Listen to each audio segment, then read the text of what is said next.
السلام علیکم ورحمت الله وبرکاته.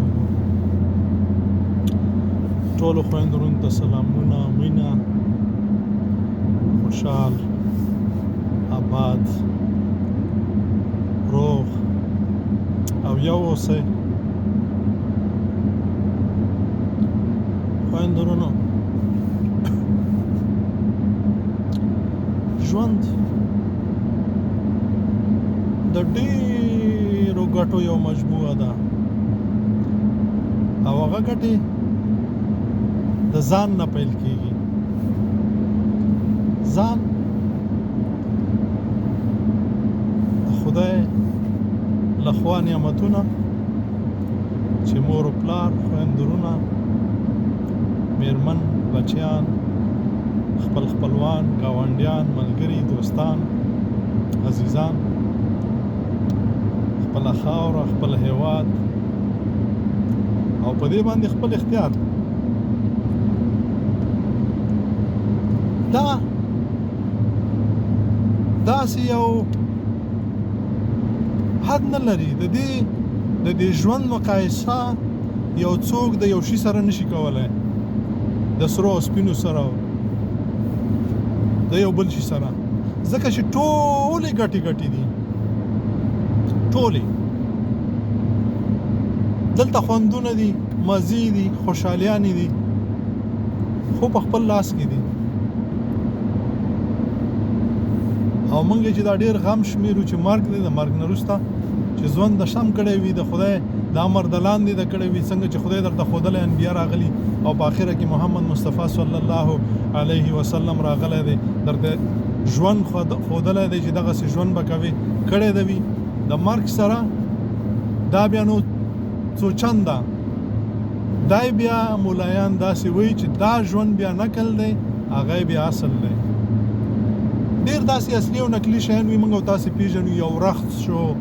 یو څرمن شوه، یو خواړه شو، که نه؟ نو اصل به هم چا لیدلی وي چې څنګه خوند کوي، او کم اصل به هم چا لیدلی وي چې څنګه خوند کوي. انسانان هم اصلي او کم اصل وي. عزیزانو، دلته مزې، خوندونه،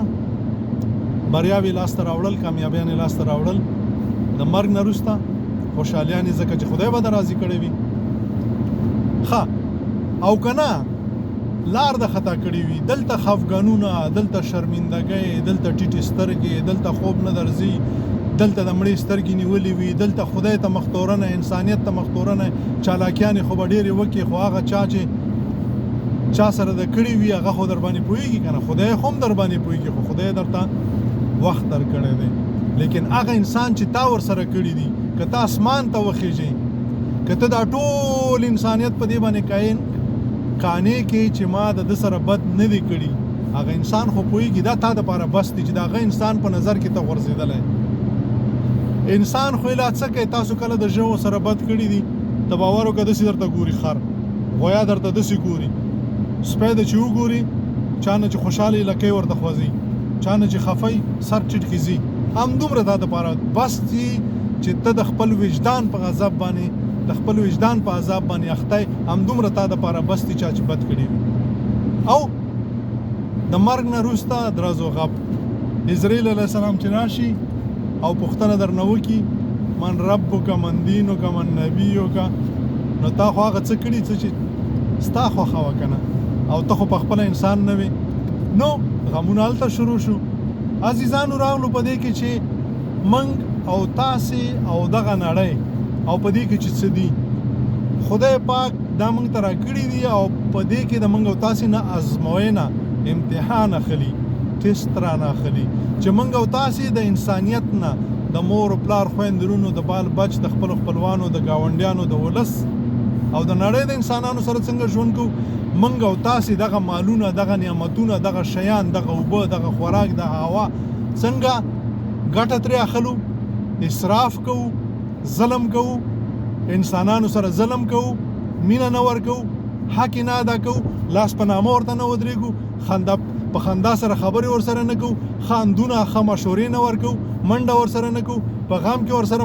منډه نه وهو، په خوشحالۍ کې ورسره ملا نه تړو خدمت لپاره. دا ټول هغه شیونه چې د انسانیت حق په موږ دی نن موږ لار غلطه کړې سبحان الله جنت کې ونه الحمدلله جنت کې ونه الله اکبر جنت کې ونه او لا اله الا الله سبحان الله وبحمده سبحان الله العظیم د مطلب د پاره عزیزانو دا هر څه د مطلب د پاره مکوي دا چا سره چې دا حق وي دا په موږ او تاسو باندې حق دی دا ځکه چې بسم الله الرحمن الرحیم لقد خلقنا الانسان فی احسن تقویم خدای پاک وایي چې دا انسان ما داسې جوړ ک او بیا چې شي د پاره د پاره جسمانه هم دی باید تاسې جوړ کم داسې جوړ ک چې دا ټول ښه کارونه کوي نو دا خو په موږ او تاسو باندې حق دی چې موږ یو د بل سره مرستې کوو یو بل ته لاسونه ورکوو یو د بل نه قربانیږو دا په موږ باندې حق دی دا دې دپاره نه کوو چې جنت کې خدای ونې راکاو جنت کې خدای پاک حور او علمان راکاو په جنت کې خدای د شودو د ګبینو لختي راکاو په جنت کې دومره ونې راکاو دومره آسونه راکاو دومره څه چې غواړو هغه راکړه نه دا دې دپاره کوم چې دا په ما باندې حق دي زه انسان یم په ما کې خدای پاک داسې فټنګ کړی دی چې همدا شیونه باید زه وکړم د مطلب دپاره یې نه کوم هغه د خدای کار دی چې ما ته څه شی په راکوي هر کار دې دپاره کومه چې خدای رضا شي د خدای رضا دپاره دا کوم د خدای رضا ښه که د خدای رضا نه وای تا به نه کولې ته خو انسان وای که نه ته خو خدای انسان پیدا کړی که نه د خدای پاک نایب خدای پاک په خپله قسم خوري چې د انسان ما احسن ښایسته ډېر داسې شیان مې پکې فټ کړه چې نور د خدای پاک ورباندې حد کړی دی نو ته هر کار د مطلب دپاره کې په جنت کې ونه په جنت کې حوره په جنت کې علمان په جنت کې طوطیان په جنت کې ماړزان په جنت کې انګوران په جنت کې مازی په جنت کې الوتل په جنت کې داسې او په جنت کې هغه سي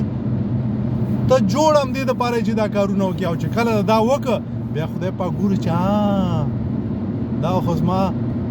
د رښتونه نایب دی په ځای د دې چې په بند کې واچوم دوزخ کې واچوم باید دا راولم او اوس ورته ویم چې ته زما نایب وې نیابت ته سر ته ورسو زما دنده د سر ته ورسوله راشه اوس یې مزیم وګوره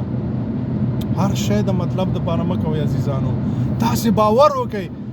چې دا ټول انسانیت د یو ادم او د یو هوا اولاد دی او بیا موږ او تاسې چې په ژبه سره پوهېږو د یو مور او د یو پلار او د یو خاورې او د یو هوا نه پیدا یو او یو په بل باندې حق لرو کب د خلکو سره نیم کوي خندا د خلکو سره نیمه کوي اوبه د خلکو سره نیمه کوي چې وږی ورشه ورسره کښېنه غمرازي ورسره وکړه چې زه هم نه لرم ته هم نه لرې اندونه ورکه او د کور یې پال که چې کور د آباد شي ورپسې ځه نن موږ ته د کور دننه